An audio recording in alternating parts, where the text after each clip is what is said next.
Friends ये अंडों पर भी काफ़ी दिन ही हो गए हैं। अंडे घी चीनी पर काफ़ी दिन हो गए वीडियो नहीं बनाई। कल मैं घी लेके आऊँगा तो इंशाल्लाह घी पर वीडियो बनाएंगे। आज ये अंडों पर है फ्रेंड्स, ये देसी अंडे हैं सारे, ठीक है। ये मैं यहाँ से आपको दिखाता चलूँ ये करीब से, ठीक है। ये देसी अंडे हैं सारे, ठीक है। और देसी अंडे फ्रेंड्स मैं यहाँ पे 12 रुपये का सेल कर रहा हूँ, लेकिन अगर आप लोग लेना चाहते तो आप लोगों को ये 10 रुपये का देसी अंडा मिलेगा, ठीक है। बाकी मैं अपनी शॉप पे 12 रुपये का एक अंडा सेल कर रहा हूँ, ये देसी अंडा है, ठीक है। तो बाकी आपको वीडियो पसंद आए तो, लेकिन इसमें कुछ देखेंगे आप बाजारी जैसे आपको लग रहे हैं, ये रोशनी पड़ रही है नज़र, ये वैसे भी कुछ अंडे वाइट भी हैं और कुछ ये देखें। यहाँ से मैं ये 2-3 अंडे ले लेता हूँ, ठीक है, जिनका रंग यहाँ से आप देख रहे हैं तो वाइट ही नज़र आ रहा है, लेकिन यहाँ पे हम लेके आए तो अब भी शायद आपको, ठीक है, ये देख सकते हैं तीनों।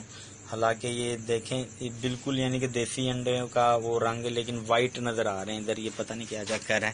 बाकी वैसे मुर्गियां कुछ वाइट अंडे देती हैं और कुछ ये गंदमी से रंग का अंडा देती हैं जो लोगों को ओरिजिनल देसी लगता है। बाकी आप लोगों के लिए 10 रुपये का यही अपडेट। अब तक की वीडियो पसंद आए तो लाइक और शेयर ज़रूर कर दिया करें। लाइक और शेयर करने से आपके पैसे खर्च नहीं होते, फ्री में होता है, तो प्लीज़ यार लाइक और शेयर कर दिया करो और चैनल को भी सब्सक्राइब कर लो। Thanks for watching. अल्लाह हाफिज़।